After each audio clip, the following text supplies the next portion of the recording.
encik tu mau tukarlah pelan-pelan. Cari produk Islam. Balik suruh anak-anak tengok dalam internet.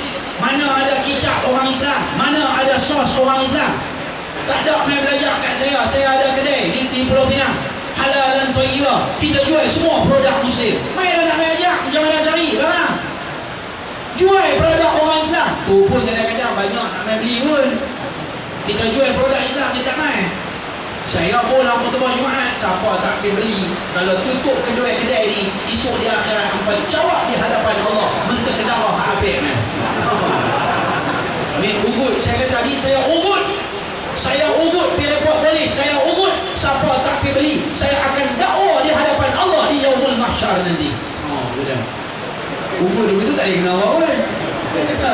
Ugut nak sepak orang di dunia baru salah. Yang ni ugut nak jawab esok di akhirat ni. Allahu Akbar. Ni Al-Hafiz ubat gigi pakai ubat gigi bah.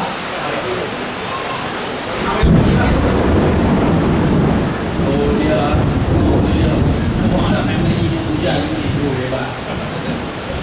Ubat gigi bah kan. Colgate. Oh cerai.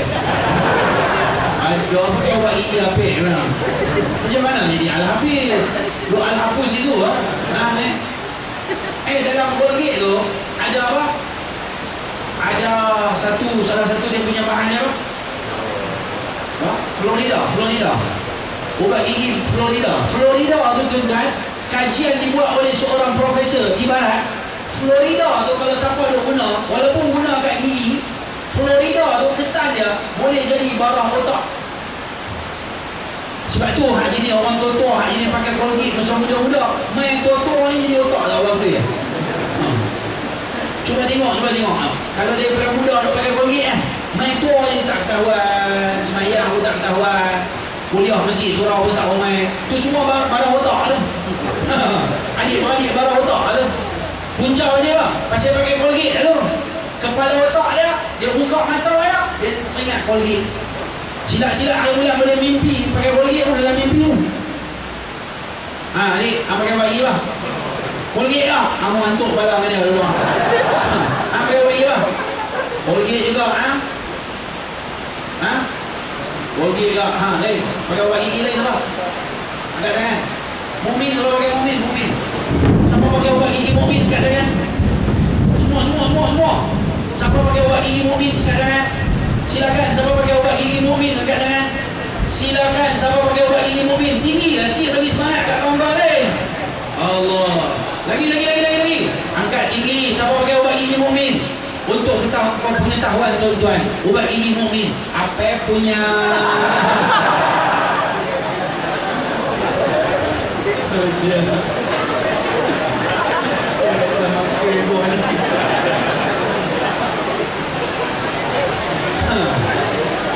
mampu kita duduk di Malaysia, bumbung nama mukmin apik kan.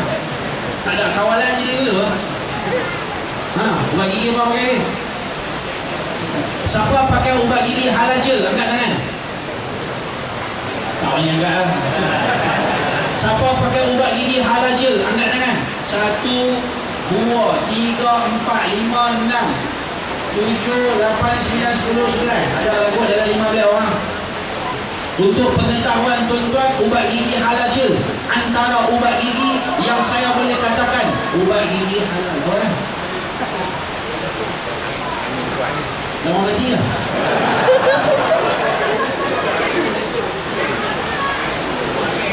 Apa je tu? Skrin jatuh. Biar api skrin jatuh siapa suruh duduk. Itu dia nak buat sana. Apalah. Ubat gigi halal adalah ubat gigi produk Muslim. Satu-satunya ubat gigi halal di Malaysia. Ubat gigi halal je, kita tak jaga. Kita tak mau beli. Kita kata apa? Alah, payah nak dapat. Pergilah cari. Ubat gigi halal je. Giant ada, Tesco ada. Alhamdulillah, lepas masuk habis lah. Maka senang nak dapat. Baby kan lepas. Tengok sini dulu, tengok maling. Tengok ustaz ni. Siapa tak tengok ustaz, tampar ni boya. Allah Tuhan yang dirahmati Allah. Nak kena buat perubahan sebelum kahwin. Jaga hidup kita ikut sunnah Nabi. Lepas tu bila dah kahwin dah pula, tapi ingat, kahwin pun kena ada niat yang baik. Apakah niat yang baik bila kahwin? Sila tolong saya Ustaz, apa dia niat baik? Siapa boleh jawab? Abang, niat apa dia kahwin? Nak orang? 4 orang, niat apa kahwin dulu?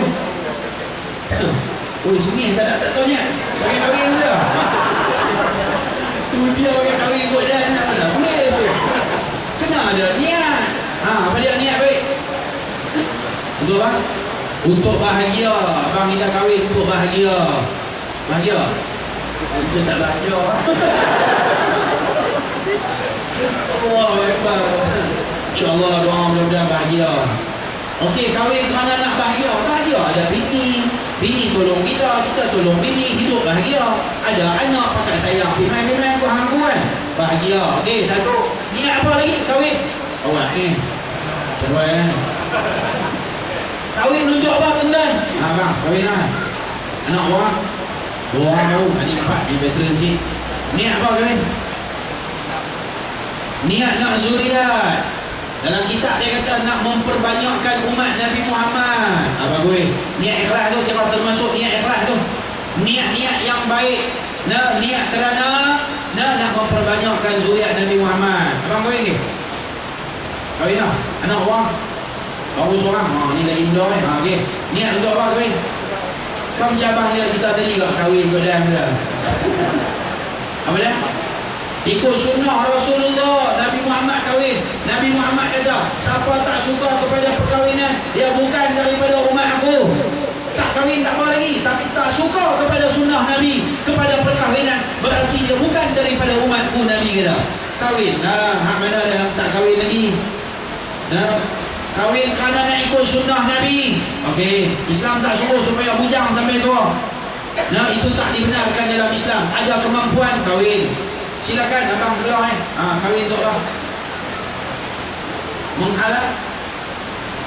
Menghalalkan yang haram. Saya tambah sikit lagi. Kahwin dengan tujuan supaya mengelakkan diri daripada buat perkara haram. Dia dulu tengok markah lalu gila dia. Dia lah ni dah kahwin, tengok orang perempuan tak heran. Mesti apa? Aku dah kahwin dah, tak ada kisah dah. Betul tak? Nak menundukkan pandangan daripada yang haram. Alhamdulillah. Lagi abang kahwin dah juga. Oh tak kahwin ni? Tak apa, lagi kita recommend. Tengok lagi kita berpulang katalog tengok nak colour apa abang. Mau size apa, mau colour apa abang kan? Alah ni saya jadi broker. Broker siapa nak jangan lupa boleh tanya.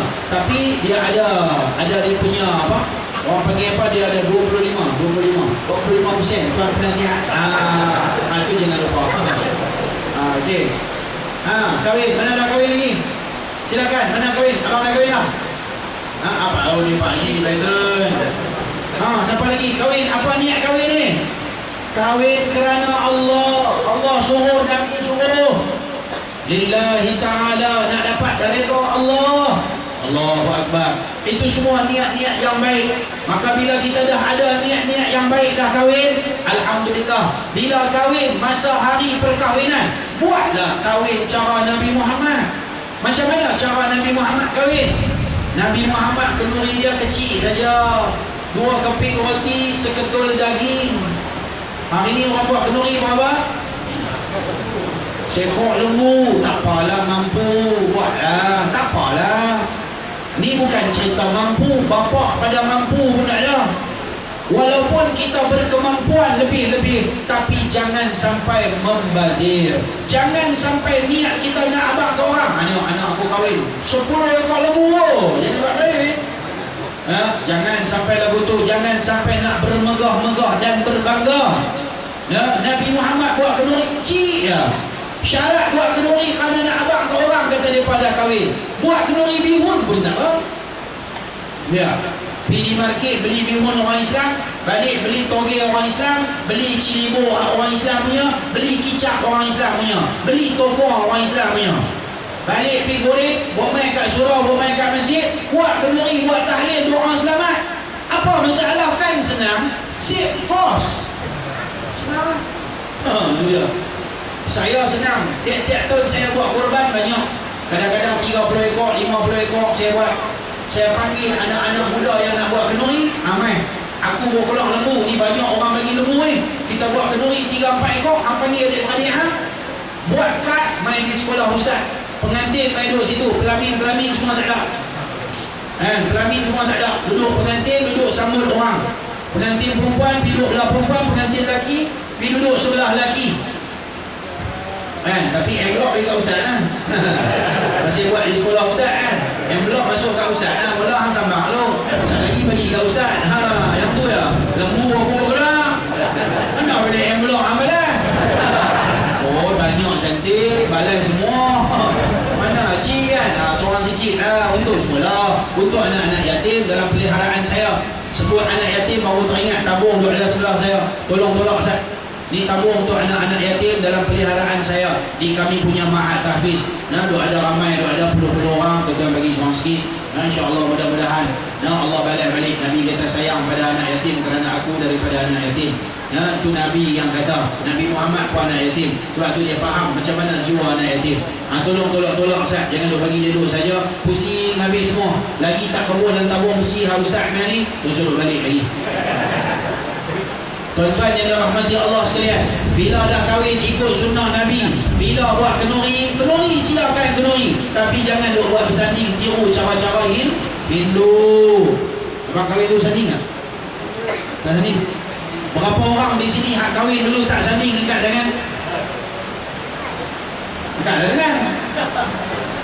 Berapa orang di sini hak kahwin dulu tak bersanding angkat tangan? Angkat dah, bohong lah. Dia nak angkat tak ni. 1, 2, 3, 4, 5, 6, 7. Hak tak kahwin tu suruh angkat tangan. Hak yang kahwin dah tapi tak bersanding, baru 10 orang. Hak lain pakai bersanding semua. Nampak tak kehidupan kita jahiliah? Okey, sekarang silakan semua orang angkat tangan kiri tinggi-tinggi. Kiri. Tangan kiri. Angkat tangan kiri tinggi. Siapa tak angkat tampaknya boya.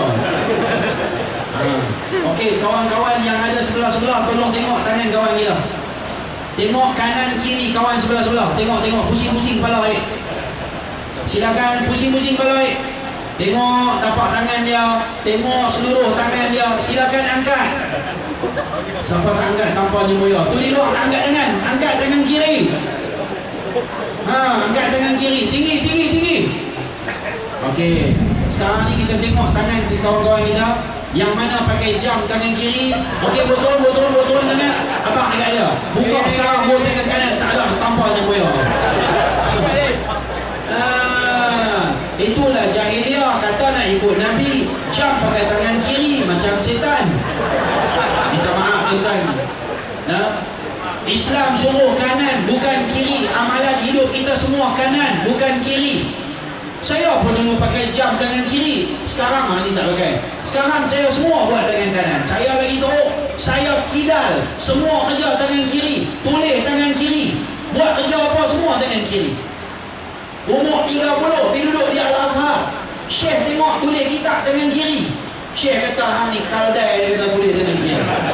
Umur 30 dah ada anak, dah ada bini, kena maki dengan Syekh. Terus berubah sampai sekarang. Alhamdulillah. Semua saya boleh. Boleh tangan kanan boleh, tangan kiri boleh. Abang mula mana? Sebenarnya tangan kanan boleh, tangan kiri boleh. Tapi saya buat semua dengan tangan kanan. Saya boleh buat. Takkan kita tak boleh, orang lain tak boleh buat? Boleh, insya-Allah. Kena latih. Ikut Nabi Muhammad. Sebelum kita kahwin, kita kena faham dah cara hidup Nabi Muhammad. Maka bila kita kahwin, kita ikut cara Nabi Muhammad, insya-Allah. Dah kahwin pula, Nabi ajak bila dapat anak, ada 7 perkara kita kena buat. Betul atau tidak? Apa dia 7 perkara tu? Siapa ingat? Silakan. Pertama, buat apa?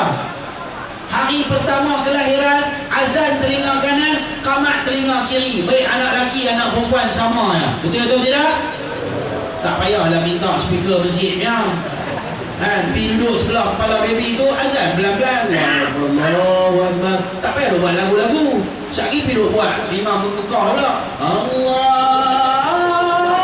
Pergi duduk tarik lagu tu pekak lagi telinga baby tu. Pergi duduk di sebelah, bisik dia pelan-pelan. Azan telinga kanan, sebelah kiri. Itu hari yang pertama. Ada 6 perkara lagi kita buat pada hari yang ke-7. Buat apa ni? Buat apa? Cukur kepala. Betul. Cukur kepala. Kita cukur kepala dia. Satu, jangan potong jambul. Ada belah-belah selatan Malaysia, belah Johor, Seremban, Negeri Sembilan, Melaka, mereka istilah mereka potong jambul. Jadi saya tanya kat mereka, maksud potong jambul ni, potong betul jambul di depan ataupun cukur semua? Dia kata memang kita isyarat potong jambul, tak cukur habis. Saya kata ini menyalahi sunnah. Nabi Muhammad suruh kita cukur kepala, buang habis semua rambut, bukan potong jambul. Buat isyarat, orang keluar, orang masjid, tutup guru mat, potong sikit, buat isyarat. Lepas tu orang balik, mak dia cukur kepala dia bagi habis. Tak apa juga.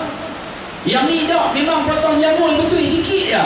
Yang tu menyalahi sunnah. Sunnahnya buang habis segala rambut dia. Itu yang kedua. Yang ketiga buat apa? Azan qamat tu hari pertama tu satu. Lepas tu cukur rambut yang kedua. Yang ketiga, ambil rambut tadi tu, timbang. Katalah dapat 0,5 gram. Kalau mampu, tanya kedai emas ataupun cek dalam internet harga emas semasa ataupun harga perak kalau tak mampu. Kalau 1 gram berapa? Katalah 1 gram 160 contoh. Maka kita rambut tadi 0,5 gram, sedekah RM80 dekat fakir miskin. Begitu. Faham tak? Yang ketiga. Yang keempat buat apa? Yang keempat buat apa? Ada 7 perkara kalau bayi dilahirkan kena buat. Silakan siapa ingat? Tahnik. Tahnik tu belah mulut. Buka mulut, panggil tutup guru alim ulama. Bawa kismis ke buah kurma. Bagi tu guru tubuh dalam mulut, campur dengan air liok dia. Dia gigit-gigit. Bukan bubur kurma saja. Campur dengan air liok tu guru. Mudah-mudahan jadi darah daging tu guru, jadi darah daging anak tu. Bekas air liok tu guru. Kalau buah air liok saja bagi takut muntah pula baby tu. Ada. Jadi kena pula tu guru tu isap rokok pula. Jam. Memanglah muntah subuh pula tu. Kan? Jadi bila makan manis-manisan campur dengan air liok, tak muntah lah baby tu. Betul-betul cari air liok ya. Jolok masuk ke dalam mulut baby tu supaya dia makan air liok tu guru orang alim. Nabi Muhammad buat dekat Abdullah ibn Abbas, sepupu Rasulullah. Lalu Abdullah ibn Abbas didoakan oleh Rasulullah, Allahumma alimhu ta'wil wa faqihhu fid din. Ya Allah, ajarkanlah ilmu ta'wil Al-Quran dan bagilah dia faham dalam urusan agama. Maka lalu Abdullah ibn Abbas, sepupu Rasulullah, menjadi mufassir, pentafsir Al-Quran yang pertama dalam dunia Islam. Hebat. Doa daripada Nabi Muhammad bagi dia faham Quran. Sampai masa dia kecil-kecil, budak-budak, Sayyidina Umar Al-Khattab pernah tanya hukum dekat dia. Hebat. Bukan calang-calang Sayyidina Umar, tanya hukum dekat budak. Sebab apa? Dia tahu budak ni bukan calang-calang budak. Walaupun budak, Allah bagi dia faham agama lebih pada orang lain. Sayyidina Umar pernah tanya pendapat-pendapat daripada Abdullah ibn Abbas. Kita anak kita sampai tahnik, orang baik ke orang jahat? Maka tuan-tuan, ada anak-anak cari alim-alim ulama, bagi buah kurma, jolok masuk dalam mulut dia, bagi dia makan ayat liuk alim-alim ulama. Kalau dah besar mana dia mau? Kecil-kecil dia tak faham, dia jolok pergi lah masuk, bukan dia faham. Ini antara benda yang kena buat. Seterusnya, bagi nama pada hari ke-7. Bagi nama elok-elok, jangan duk nama pelik-pelik. Tuan-tuan buka dalam internet, di Arab Saudi, seorang perempuan menamakan anak dia dengan nama Facebook. Facebook nama anak dia. Memang otak memang kena tampaunya boyan. Mak dia pasal masa mengandung anak tu, dia punya minat dengan Facebook, hari-hari Facebook. Maka lalu bila anak dia lahir, dia ubah nama anak dia Facebook Tutu Arab. Allahu Akbar. Kita ingat mereka faham agama lebih daripada kita. Rupa-rupanya mereka lebih bodoh daripada kita. Mana ada orang Malaysia pun nama anak Facebook. Saya pernah jumpa orang nama dia, ini pelik sikit. Nama dia ikut encik lah, Nama dia ikut encik lah. Mati dah orang tua. Nama dia ikut encik lah. Orang Islam, orang Melayu, bila tanya kat dia pasal apa nama lagu tu, dia ingat, dia kata dia tanya mak dia. Mak dia kata masa dia kecil-kecil dulu bila dilahirkan, mak dia pun tak tahu nak pun nama apa. Bila pergi pejabat pendaftaran, mak dia pun kata lah dekat apa di pegawai tu, ikut dia kata nak pun nama anak, nama apa ni? Ikut encik lah. Oh nama anak, ya Allah, kesian lah, pergi sekolah hari-hari orang panggil, weh ikut encik lah. Nah, ada orang, dia ni orang Jawa, nama dia apa? Nama dia Westkolali. Westkolali. Westkolali ni tuan-tuan, dalam bahasa Jawa makna dia, alamak aku dah lupa. Jadi cerita dia masa mak dia ni nak pi bubur, bapak dia nak pi bubur nama di pejabat pendaftaran. Pegawai pendaftaran tanya ni pula, ni cik nama anak ni ruang kosong nak buat apa? Alamak aku dah lupa. Dia cakap dalam bahasa Jawa. Jadi dalam bahasa Jawa kata alamak aku dah lupa. Westkolali. Westkolali. Dia tahu. Dia turun tulis Westkolali. Dia selesai. Dia nama anak Westkolali. Saya pernah jumpa nama orang perempuan, nama dia Zaniah. Nama dia Zaniah. Makna dia penzina wanita. Allahu Akbar. Jadi tuan-tuan, bubur nama anak bagi elok-elok, supaya bila nama anak elok, kita doa kepada anak dengan doa yang baik. Nama apa? Muhammad. Nama apa? Rahman. Nama apa? Mustafa. Nama apa? Nama dengan makna-makna yang baik. Habibur Rahman, Habibullah. Itu dia. Nama-nama yang ada makna dia yang baik. Sebab itu bila main surau, main masjid, berkawan dengan ustaz, berkawan dengan orang alim-alim ulama, insya-Allah tuan-tuan yang dirahmati Allah, kita akan faham agama. Bini kita nak bersalin, kita dah tanya dah siap-siap dekat ustaz. Ustaz, saya bini saya lagi sebulan 2 nak bersalin, nak minta siap-siap nama apa saya nak bubur. Mudah-mudahan dapat nama-nama yang baik daripada alim-alim ulama.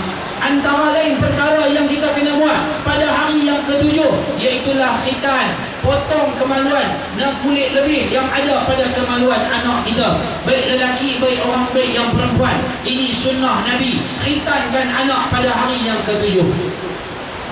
Baru ni masa program pencetus rumah, mereka buat satu program masyarakat setempat. Kami duduk di kuis College Universiti Islam Selangor, Atesi pada Bangi. Duduklah di situ. Program mereka buat masyarakat setempat main khatan ataupun khitan di kuis. Yang bestnya tuan-tuan, dalam banyak-banyak budak, ada satu budak umur dia 13. Umur dia 13, dekat nak balik Allah, macam orang dewasa lah dia punya. Dia silap ke dia punya malu lah. Dia buat mau terbuka open, semua orang boleh tengok. Dia malu, bapak dia paksa dia menangis, tak mau, dia tak mau buat juga. Ya bila orang anak buat dia besar ya. Silap ya. Apa nak kata, senyum lah, pakai senyum tengok tengok aku dia senyum lah macam orang tua lah. Allahu Akbar. 13 dah baru nak sunat. Tuan-tuan yang dirahmati Allah, ni lah apabila kita tak ikut Islam. Jadi dulu kecil-kecil potong orang siap-siap macam Nabi Muhammad. Nabi Muhammad dilahirkan ke alam dunia, keluar daripada perut dia, perut ibu dia, makhtunan, dalam keadaan takdir telah pun dikhatan siap dah. Siapa? Allah nak pelihara Nabi Muhammad lain daripada budak lain, lain daripada orang lain yang ada dalam dunia. Maka tuan-tuan yang dirahmati Allah sekalian, itulah beberapa perkara yang kita kena buat apabila seterusnya anak kita membesar. Nabi beritahu dekat kita 3 marhalah dalam mendidik anak-anak, daripada lahir sampai umur 7 tahun ataupun sebelum dia tu mumayyiz 6 tahun 7 tahun. Dalam tempoh tu Nabi suruh bagi kasih sayang banyak. Nabi kata bagi dia manja, bagi dia sayang, bagi dia kasih sayang banyak.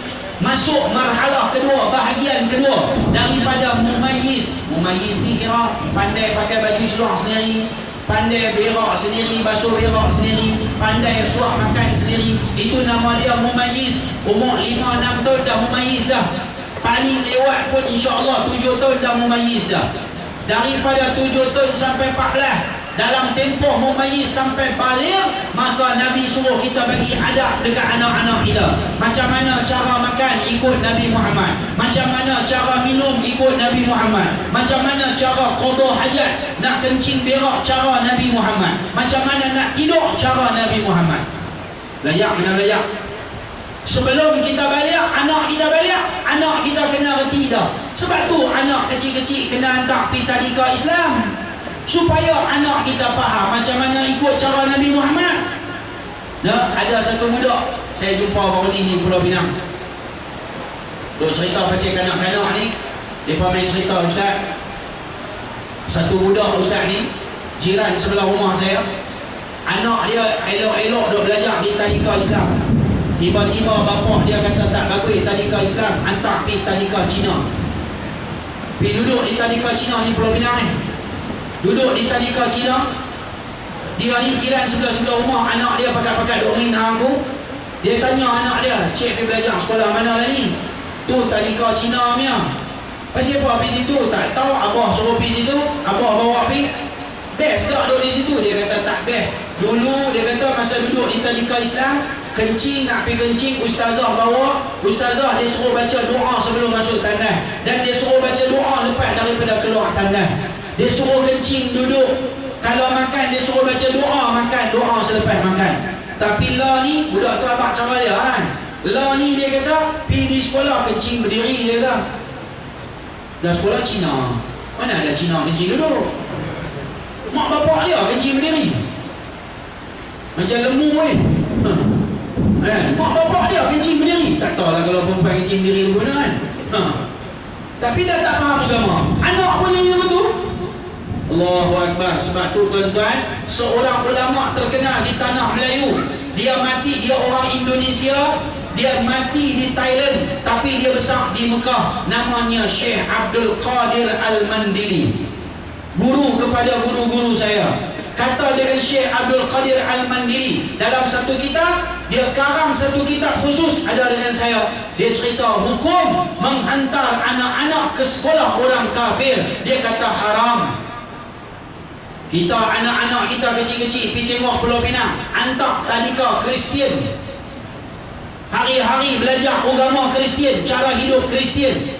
Hantar anak, kononnya nak bagi anak ni supaya hidup dia satu hari nanti dia boleh berdikari macam mana Cina, pandai untuk menjaga. Hantar anak kecil-kecil pergi duduk tadika Cina, sekolah rendah Cina, sekolah menengah Cina. Anak ubah kehidupan dia jadi macam mana kehidupan Cina.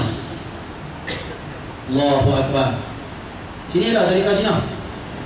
Baik Bungkak ada tadika Cina. Ada hantar anak pergi sekolah tadika Cina ada. Modok tampak macam boya ya. Mangkuk ayun tak faham. Orang suruh main mengaji, tak mau main mengaji, jadi begitu lah. Kan bila orang cerita dia kata apa? Alah, para ustaz ni tak boleh pakai lah. Siapa tak boleh pakai? Aku kata tak boleh pakai, hang kata tak boleh pakai. Hang kan mangkuk ayun, aku kan salah. Hang hantar anak dia belajar sekolah Cina, jenuh kepung lah anak hang esok balik. Dia duduk di sana berjam-jam dia belajar cara hidup orang bukan Islam. Tuan-tuan, tu 7 tahun yang kedua, Nabi kata ajak ada macam mana cakap dengan orang, macam mana selalu kena senyum, macam mana kena hormat ibu dan ayah, selalu salam, cium tangan ibu, cium tangan ayah, jalan minta lalu, tak payah tunduk. Kita ajak anak kita cara orang Melayu. Cara orang Melayu, budaya masyarakat kita, kalau nak lalu depan orang tua-tua kena tunduk. Islam kata haram. Manusia tak boleh tunduk kepada manusia yang lain. Ini adab dalam kehidupan. Kalau buat hukum dia haram, bahkan boleh menjadi murtad. Kalau kita tunduk kepada manusia biasa, sikit ya kepala begitu, hukum dia adalah haram. Kalau kita tunduk sampai kepada had rukuk yang sama kita tunduk kepada Allah, sekurang-kurang tunduk kepada Allah adalah rukuk, maka jadi murtad, na'udzubillah. Ni mak bapak ada ni minta sila, minta lalu, jalan sampai macam rukuk ni. Betul ke tidak? Betul ke tak ni? Betul tak orang tua-tua kita ajak, kalau ada orang tua-tua jalan kena tunduk sampai merangkak, betul ke tak? sampai tunduknya rendah macam rokok, betul ke tak? Alah, tak payah tunduk. Mak ayah ada, khabar kat dia, mak tumpang lalu suar tangan lalu tu, tak payah tunduk. Apa masalah? Masih apa kena tunduk?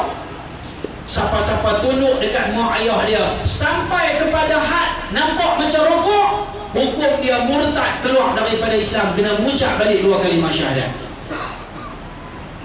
Dah sama dah hang tunduk macam tunduk kat Tuhan. Siapa ajak budaya lu tu? Ayat Quran mana kata suruh jalan depan mak tunduk? Hadis mana kata jalan depan mak kena tunduk? Dia kata kena hormat, dia tak kata suruh tunduk. Lalu kita pun tunduklah, merangkak-rangkak pasal mak bapak dah ada. Nampak tak adat Melayu, adat masyarakat kita yang bercanggah dengan Islam? Ada yang tak canggah, tapi yang ni canggah. Maka tak lewat, tak lewat. Abah kat anak, jangan buat ini adab Islam, tak lewat lagu ni. Islam kata macam ni. Ajak anak-anak kita, maka barulah bila masuklah daripada baligh sampai dewasa 14 sampai 21, Nabi kata kawan dengan anak. Hak bapak kena kawan dengan anak lelaki, baru dia luah perasaan dekat bapak dia. Bapak dia kena faham dia, aku dulu muda macam hang. Okey, tak apa, cakap dengan ayah, sembang macam mana sembang dengan kawan. Saya anak saya boleh sembang. Mai sini Muhammad, mai duduk sembang-sembang. Saya buat kawan dengan dia. Sebab apa? Saya nak supaya dia punya perasaan dia luah kat saya. Saya boleh cerita macam mana pengalaman hidup saya masa saya umur besar-besar dia. Kalau anak perempuan kawan dengan mak, barulah anak pun jadi lembut, elok. Ni anak lelaki kawan dengan mak, mak hari-hari duduk di dapur lembut, anak pun jadi lembut. Habis jadi lembut, habis anak lelaki kawan dengan mak. Dulu saya jadi guru besar di satu sekolah di Pulau Pinang, sekolah Arab. Budak tu dia main di sekolah punya lembut lah, jalan dia buat lagu tu, tangan hari-hari tu lagu tu.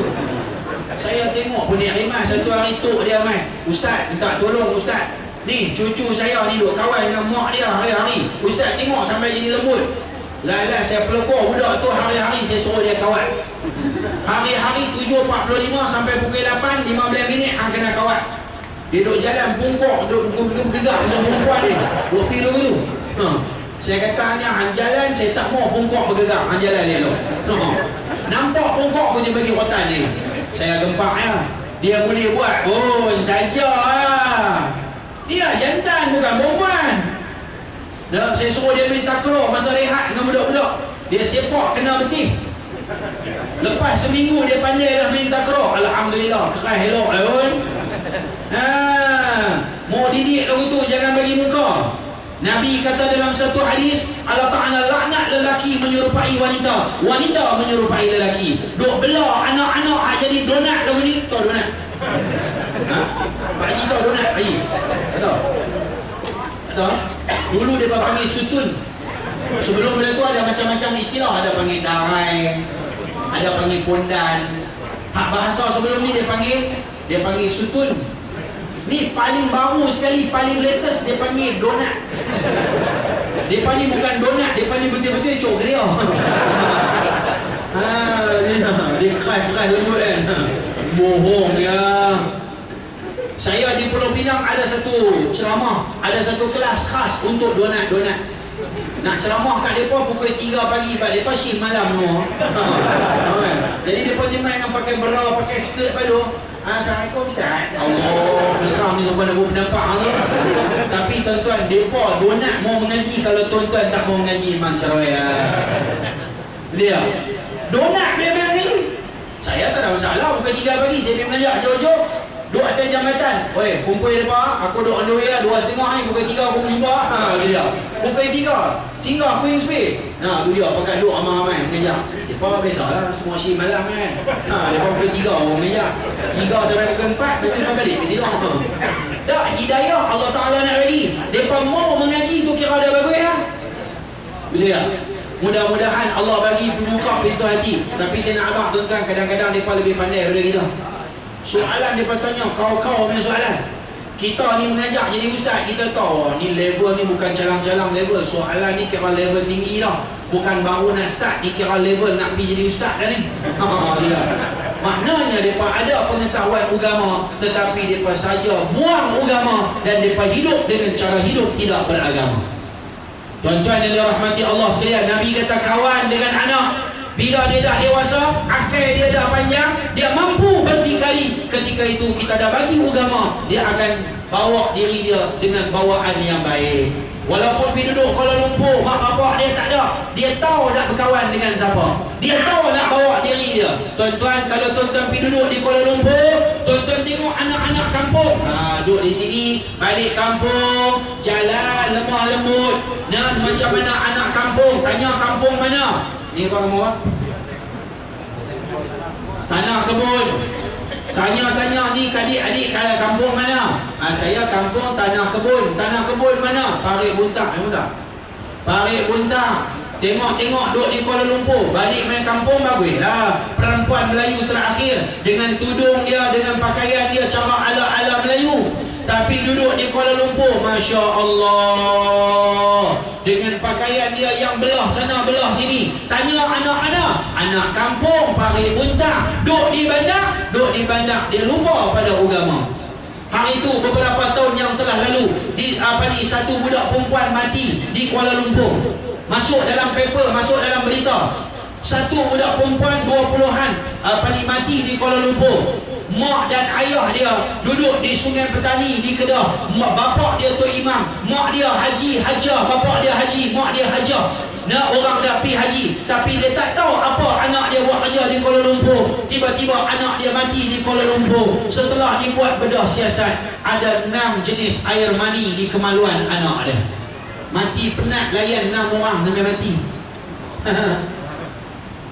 Oh, letihlah 6 orang sekaligus. Lepas seorang, lepas seorang, 6 orang. Penat dua tiap hijau mati. Sila-sila bulan makan pil khayal ke apa tak sedap. Lepas tu layan, setakat mana boleh layan 6 orang. Lepas tu penat mati berzina. Nak jawab apa esok di akhirat? Nabi kata satu orang kalau mati berzina, luntur iman sikit abuk pun tak ada. Esok di akhirat duduk dengan apek sebelah-sebelah kena balun. Dia apek pun nak kekal dalam neraka, dia pun nak kekal juga dalam api neraka. Na'udzubillah. La yazni zani hina yazni wa huwa mu'min. Orang berzina ketika dia sedang berzina, dia tidak ada iman. Na'udzubillah. Tuan-tuan yang dirahmati Allah, didiklah anak kita dengan didikan agama. Dari kecil-kecil lagi bagi faham agama. Tak rugi kita didik anak-anak kita dengan didikan agama. Tuan-tuan, sekarang ni kalau tuan-tuan pergi di Kuala Lumpur, saya dapat WhatsApp kawan-kawan. Bukan kata Kuala Lumpur ni, daripada cari tu imam di Jepun. Bulan puasa akan datang ni. Kawan-kawan nak hantar main WhatsApp. Siapa ada boleh jadi tu imam di Jepun, dia nak bagi gaji lumayan. Jadi imam tarawih di Jepun. Mana? Hafal Quran dah? Mana Al-Hafiz? Semua Al-Hafiz ke Al-Hafuz lagi? Hafal dah Quran? No, Jepun dah tunggu. Silap-silap hari bulan satu dunia boleh pusing. Saya belajar agama tak belajar. Saya ambil SPM umur saya 30 lebih ya. Saya belajar pondok ya. Saya tak belajar sekolah agama, sekolah kerajaan tak belajar. Habis darjah 6 pergi duduk di pondok. Dah menikah dah, dah apa dah, semua dah jadi ustaz dah, baru ambil SPM. Boleh hidup pun, no? Siap masuk televisyen ni. Dia. Kan tak payah dia panggil susah mana nak masuk televisyen. Tak ada susah lah, rezeki kita ada. Allah Ta'ala kata insya-Allah ada. Apa masalah? Dulu apa hina sangat orang belajar pondok. Lah ni pergi mana-mana apa sebut PU ni belajar pondok lah. Yang apa rasa dulu ni lekeh sangat orang belajar pondok sekala agama. Tuan-tuan pergi tengok PU yang lain tu, semua belajar pondok, tahfiz, belajar sekolah-sekolah agama. Tapi rezeki, Allah kata rezeki. Tuan-tuan tengok imam-imam muda tu, berapa ramai imam muda belajar hafiz, belajar pondok, imam muda Hizbul. Anak murid Tok Guru saya pondok Lanai, Allah yarham Tuan Guru Haji Umar Zuhdi, belajar pondok ya. Lah ni dia pusing satu Malaysia. Punya pandang hina sangat orang belajar agama. Dulu saya kecil-kecil, mereka pergi tanya mak saya, Mami hantar anak belajar pondok, esok besar nak kerja apa? Dia pergi tanya kat mak saya. Mak saya macam Mami Tanjung lah kan. Tapi bukan Mami Jarum lah. Mami pergi hantar anak esok besar nak kerja apa je. No, esok nak kerja susah nanti. Pergi tanya kat mak saya kata apa? Biar pergilah daripada dia duduk di kampung jadi beruang dia jadi orang. Kan?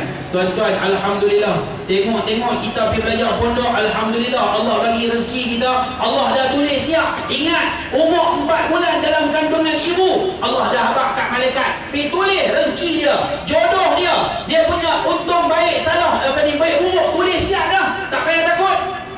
Esok besar belajar agama, ikhtiar dan usaha, Allah akan bagi dia punya rezeki. Tapi kalau Allah kata memang dia ni walaupun kaya, tapi Tuhan kata tak ada rezeki, tuan-tuan pergi tengok dia hospital. Tuan-tuan pergi tengok di Pulau Pinang hospital Labuai. Tuan-tuan tengok maknya tua-tua duduk isap gas, makan angin.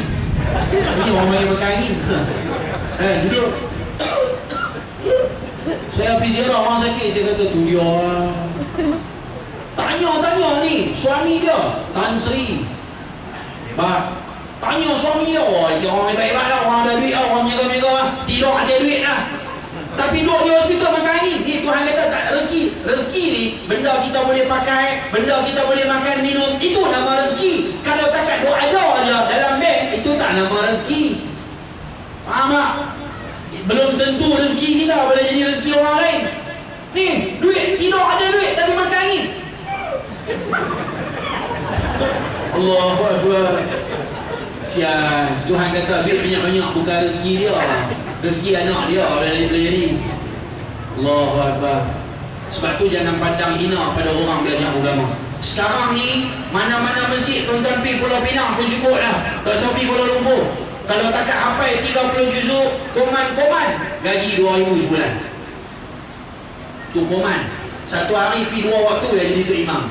Tak payah pergi 5 waktu, pergi 2 waktu lah. Waktu lain ke imam lain, imam 2, imam 3. Lepas tu mengajar kafar sikit ke, mengajar fardu ain ke, mengajar Quran ke rumah-rumah orang.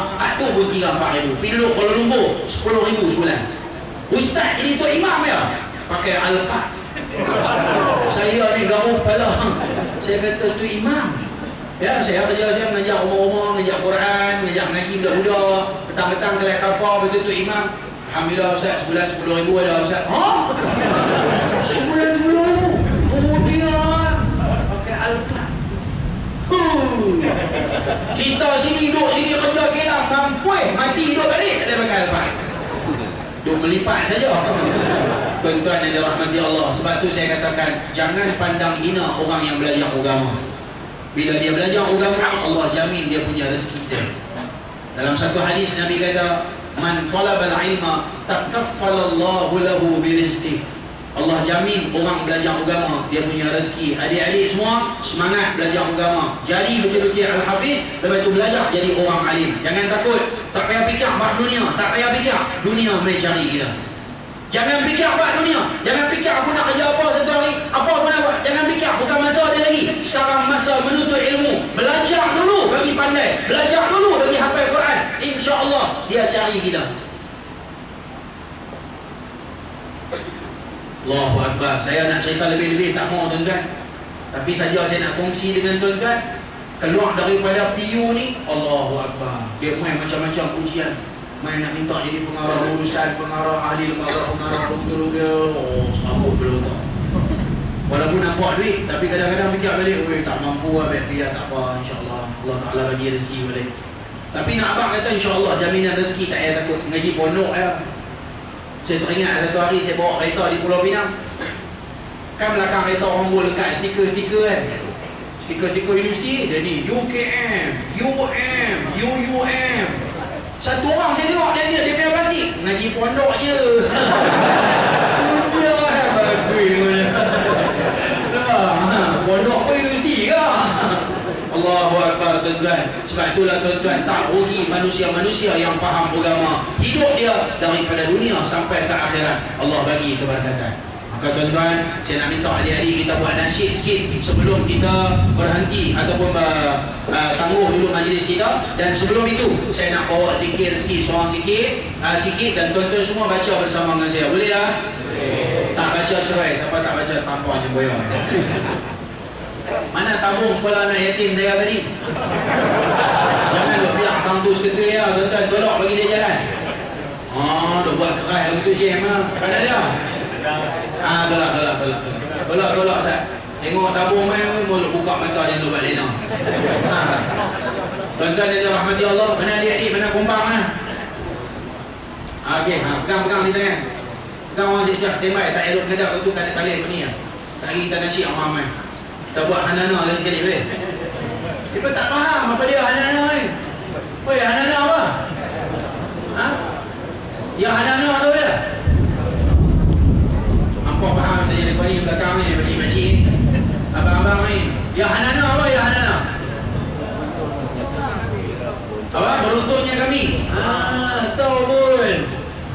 Beruntungnya kami. Ya hanana tu alangkah beruntungnya kami. Beruntung apa? Biduhurin Nabi Ahmad, dengan kedatangan Nabi yang namanya Ahmad. Siapa dia Nabi Ahmad tu? Nabi Muhammad. Dalam Taurat, Injil dan Zabur, nama Nabi Muhammad digelarkan dengan Ahmad. Maka tuan-tuan, beruntungnya kita dengan kedatangan Nabi Muhammad. Kalau Nabi Muhammad tak main, hari ini kita boleh jadi bukan sebagai satu orang Islam. Betul atau tidak? Boleh jadi kita agama apa tuan-tuan? Agama apa di Malaysia sebelum Islam main? Hindu. Agama apa? Hindu. Nah, hari ini kita tengok Hindu, kita marah kat Hindu pasal apa? Pasal dia agama lain, dia syirik, dia tak menyembah Allah. Tapi kalau Islam tak main ke negara kita, nah, Islam main di Malaysia bila? Islam main di tanah Melayu ni bila tuan-tuan? Mengikut catatan sejarah yang ada di kaki Gunung Jerai, tahun 503 ke 504, seorang ulama daripada Yaman namanya Syekh Abdullah Al-Yamani, dia dah menjejak kaki dia di tanah Melayu. Maknanya dah hampir 1000 tahun Islam telah sampai di negara kita, tapi kita masih lagi jahiliah. Kita masih lagi belum faham cara hidup Nabi Muhammad. Maka tuan-tuan yang dirahmati Allah, kena insaf, dunia nak kiamat, tapi kita belum lagi faham cara hidup Nabi Muhammad. Maka insya-Allah di masa-masa akan datang kita akan cuba perbaiki. Hari ini kita dah cerita ada cara hidup Islam. Dah sikit sebanyak kita dah faham cara hidup berumah tangga, cara hidup nak mendidik anak-anak. Masing-masing kalau faham tuntutan agama, insya-Allah masyarakat kita, karya kita akan lihat hidupnya suasana agama, dan kita akan lihat hasilnya barakah yang Allah bagi. Allah buka daripada langit dan bumi, masyarakat kita akan hidup aman damai. Dalam kampung, kamu apa tadi jadi? Tanah kebun. Dalam kampung tanah kebun ni, bila orang faham agama, masing-masing didik anak dengan didikan agama, kita dapat lihat tak ada orang mengumpat, tak ada orang hina, keji, fitnah orang, tak ada menyombong, tak ada. Hang hormat aku hormat hang. Hang senyum kat aku senyum kat hang. Hang susah aku tolong, aku susah hang tolong. Pakat tolong pimai. Tuan-tuan yang dirahmati Allah, surau mesti akan hidup. Ni tunggu PU mai baru nak main ramai-ramai. Niat tak betul. PU bukannya lawa ke mana pun. Boleh gerak ya. Game 786 ya. Tapi yang paling penting, niat ikhlas nak main ke masjid, ke surau, ke majlis ilmu. Sebab orang kalau tak mengaji jadi apa tuan-tuan? Lagi sekali, tak mengaji jadi apa? Tak mengaji cerai. Ada satu lagi istilah tuan-tuan, dia atas daripada cerai, dia panggil cerai out. Itu lagi teruk pada cerai. Sekarang ni satu Malaysia dah sebut cerai dah. Ni duk kalutnya di mana, di Johor. Di Johor ada satu orang pergi buat rekod pasal surau dia, speaker dia terlalu kuat. Rumah dekat-dekat mereka buat bagi kesian, mereka nak tidur tak boleh. Janganlah terlalu kuat. Kadang-kadang orang surau dia fikir macam ni, apa tak ramai, aku rumah dia banyak-banyak, speaker dia banyak, kuat, duduk di rumah boleh dengar. Tapi kadang-kadang betul juga, kalau betul lah cerita tu, kadang-kadang mengganggu orang sampai orang nak buat apa tak boleh. Ada ketika-ketikanya kalau kita rubuh bagi dengar, sudah mereka dengar bunyi-bunyi tu, mainlah mengaji ke surau masjid. Jangan sampai timbul macam mana berlaku di Johor, dua-dua belah pihak tak faham. Dia pergi buka, satu pihak pergi buka bagi darah terlampau, satu pihak pergi buat rekod pula kat polis. Menurut apa yang dia sebut, dia bagi tahu lama dah kat juga, tapi mereka tak mau faham, terpaksa mereka tak boleh. Kan jadi malu habis orang Islam, sama-sama orang Islam bergaduh. Maka tuan-tuan yang dirahmati Allah, pakat-pakat faham. Dan pakat-pakat faham, satu hari kita susah nak cari siapa? Cari orang surau, cari orang masjid. Maka pakat-pakatlah mengimarahkan masjid, mengimarahkan surau-surau kita dengan majlis ilmu dan sembahyang berjemaah, insya-Allah. Boleh tuan-tuan? Baik, kita zikir sikit berapa kali, ikut saya baca, silakan. Ikut saya baca sebelum